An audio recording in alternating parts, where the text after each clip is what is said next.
Scrooge est un vieil homme méchant, qui n'aime que les sommes d'argent et méprise les gens en s'enrageant. Jamais il ne montre un semblant de chaleur. Il était toujours de mauvaise humeur. La veille de Noël, il était comme à son habitude. La vie ne lui semblait pas belle, alors il se montrait rude avec tous ceux qui osaient s'approcher de lui. Pas besoin de les chasser, c'est eux qui le fuient. On est venu lui demander de donner aux pauvres pour les aider.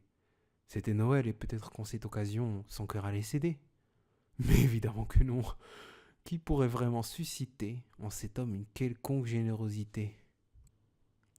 Son commis Cratchit lui demanda un jour de congé pour Noël. Quoi? Et être payé sans travail réel? C'était difficile de s'arranger avec le vieux gorille pour passer Noël avec sa famille. Et le neveu de Scrooge, donc, vint à son tour souhaiter une joyeuse fête à son vieil oncle. « Mais tu rêves, mon neveu. Tu ne trouveras ici aucune de ces joies que tu veux. Tu me souhaites du bonheur? Va le chercher pour toi-même ailleurs. » C'était enfin la nuit. Scrooge rentra chez lui. Et quelle fut son horreur quand il vit, à une heure si tardive, le fantôme de son défunt associé Jacob Marley. Ce dernier lui dit que pour son bien, il sera visité par 3 esprits anciens, et s'il ne les écoutait pas, il finirait comme lui à errer en fantôme lors du trépas. L'esprit de Noël passé était le premier qui descendit. Il emmena Scrooge à la ville où il avait grandi.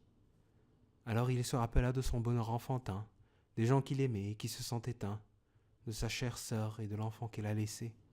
C'était son pauvre neveu qu'il avait durement menacé. Puis l'esprit de Noël présent surgit. Il emmena Scrooge dans un modeste logis. C'était celui de la famille de Bob Cratchit, son commis. Ils fêtaient Noël, et ils étaient heureux, même s'ils ne savouraient qu'un maigre repas.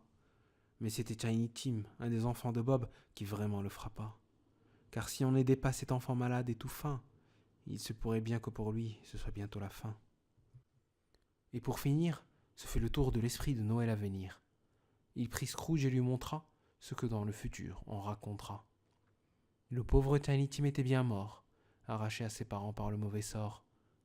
Et Scrooge lui-même vit sa propre tombe, et les gens parlaient de lui comme d'une mauvaise ombre. Personne ne semblait le regretter. Sa mort fut froide et solitaire, comme sa vie l'était. Scrooge était sous le choc. Il ne pouvait pas supporter ce qu'il vit en ces 3 époques. Plein de sueur et tremblant, il se sentait mal et dérangé. Si seulement il pouvait changer toutes les horreurs où on l'avait plongé. Les esprits le lâchèrent et dans son lit il se réveilla. Combien de jours passèrent? Combien de temps il sommeilla? Était-il trop tard pour rattraper le coup sur toutes les fois où il se comporta comme un fou? Il demanda à un enfant qui passait sous sa fenêtre, et celui-ci répondit « Mais c'est le jour de Noël, pardi, mal réveillé peut-être ?» Scrooge sursauta de joie. Il sortit de chez lui avec le sourire d'un roi. Il partit voir son neveu et dîna avec lui. Il était heureux durant toute la nuit. Son commis Cratchit vint travailler le lendemain dans l'affaire, et il allait s'évanouir quand Scrooge lui annonça qu'il lui augmentait son salaire.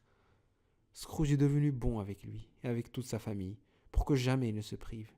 Et surtout, pour que son fils Tiny Tim vive. Le vieil homme n'était plus sévère et menaçant. Il voulait maintenant vivre en aimant et en enlaçant. Il écoutait les besoins de sa communauté et y répondait. Il ne se défilait plus pour les servir et les aider. On lui rendait justice pour tout ce qu'il donnait, et il était parmi les siens heureux tous les Noëls qui venaient.